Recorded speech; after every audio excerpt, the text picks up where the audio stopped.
غوث اعظم اور شہ سمنان کا ہے واسطہ، غوث اعظم اور شہ سمنان کا ہے واسطہ،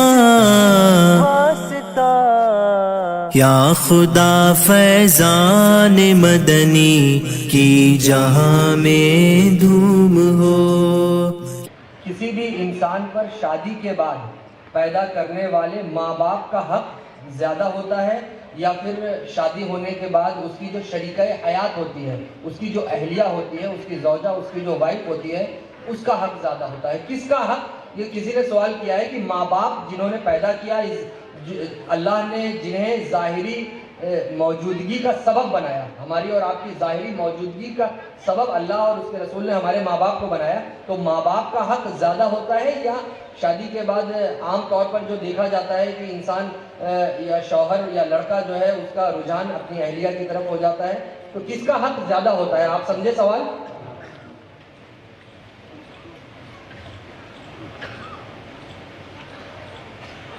سوال کو یہ اور آسان طریقے سے پیش کر سکتے تھے۔ آسان طریقہ یہ تھا کہ والدین کا حق زیادہ ہے یا بیوی کا، پیدائش سے پہلے، پیدائش کے بعد، یہ سب چکر میں، شادی سے پہلے، شادی کے بعد، یہ سب سوال عجیب و غریب ہو گئے۔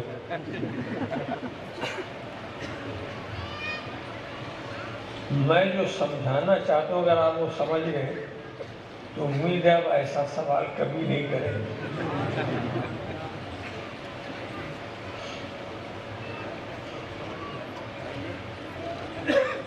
بیوی کے حق کی ایک حد ہے،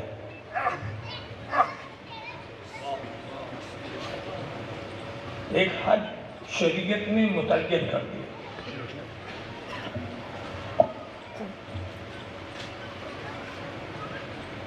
اور ماں باپ کے حق کی حد ہی نہیں۔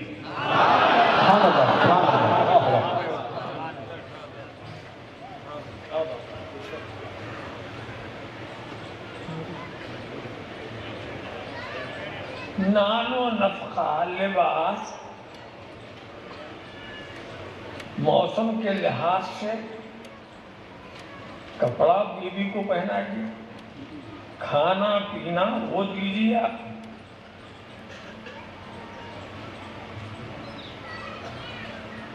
ایک اچھی زندگی گزار سکے وہ جو آپ کی حیثیت ہے، اپنے حیثیت کے مطابق۔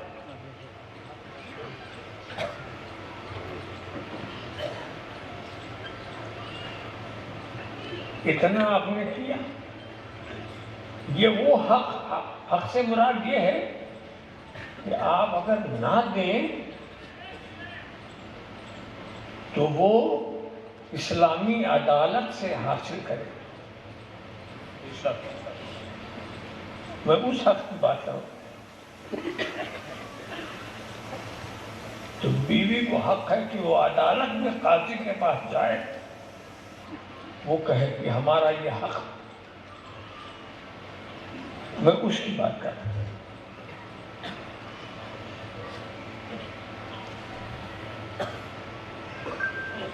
اور تفصیل میں اس لیے نہیں بتاؤں گا کہ پھر دوسری بحث کا دروازہ کھل جائے گا۔ آپ نے صرف حق پوچھا تو حق کی بات کروں۔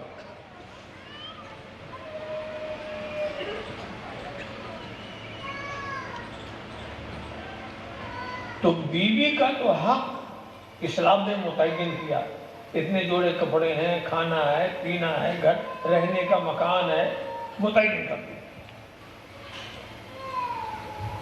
ماں باپ کا حق متعین ہی نہیں کیا۔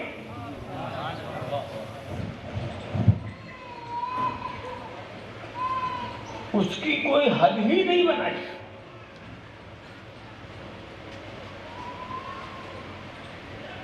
آپ کی مرضی پہ چھوڑ دیا، اس لیے کہ ان کے حق کی کوئی حد ہی نہیں۔ جتنا کرو گے وہ کم۔ حد تو وہ ہے کہ اس کے بعد نہیں. ماں باپ کے لیے ایسی کوئی حد ہی نہیں کہ اتنا کرو گے بس ہو گیا, آگے نہیں.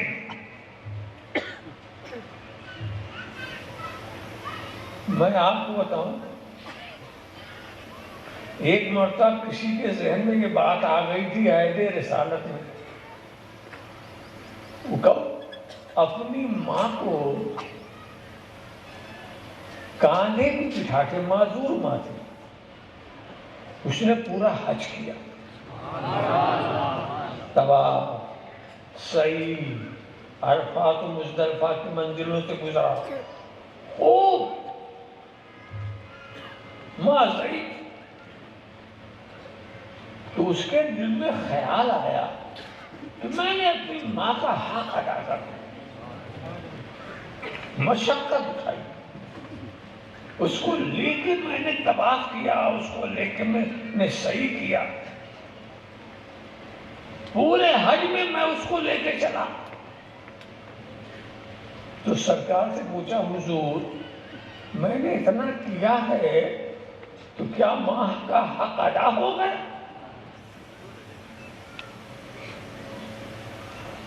تو حضور کہتے ہیں تیری پیدائش کے وقت ماں کو جو جھٹکے لگے ہیں اس کے ایک جھٹکے کا بھی حق ادا نہیں ہو.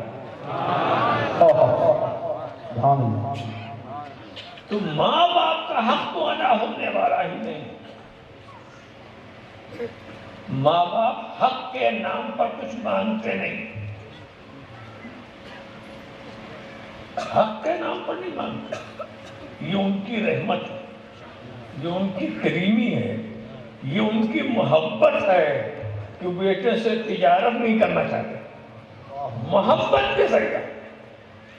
بیٹے سے تاجر نہیں بننا چاہتے, بیٹا بیٹا ہی ہوتا ہے, ماں ماں ہی ہوتی ہے.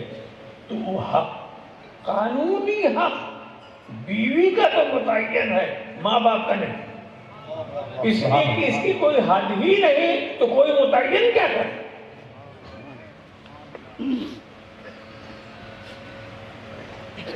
تو بڑے خوش نصیب لوگ ہیں جن کو اپنے ماں باپ کی خدمت کا موقع ملا. سبحان اللہ, سبحان اللہ. ماں باپ کی خدمت کا موقع ملا. ماں باپ کا مزاج عجیب ہوتا ہے کہ بیٹے کے لیے کبھی وہ برائی چاہتے ہی نہیں. دوسروں کے لیے, بیٹوں کے لیے تکلیف اٹھا لیتے ہیں, بیٹے کو تکلیف دینا پسند نہیں کرتے. بڑے افسوس کی بات ہے کہ بیٹا پوچھے کہ ماں باپ کا حق کیا ہے. بیٹا اگر یہ پوچھے کہ ماں باپ کا حق کیا ہے, ارے اس قابل تو ہو گیا کہ تو یہ پوچھ رہا ہے, ورنہ تیرا وجود ہی کیا ہے.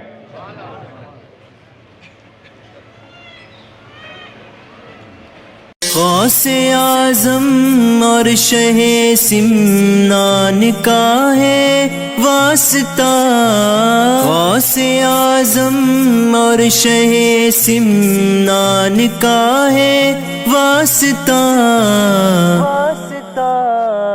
یا خدا فیضان مدنی کی جہاں میں دھوم ہو.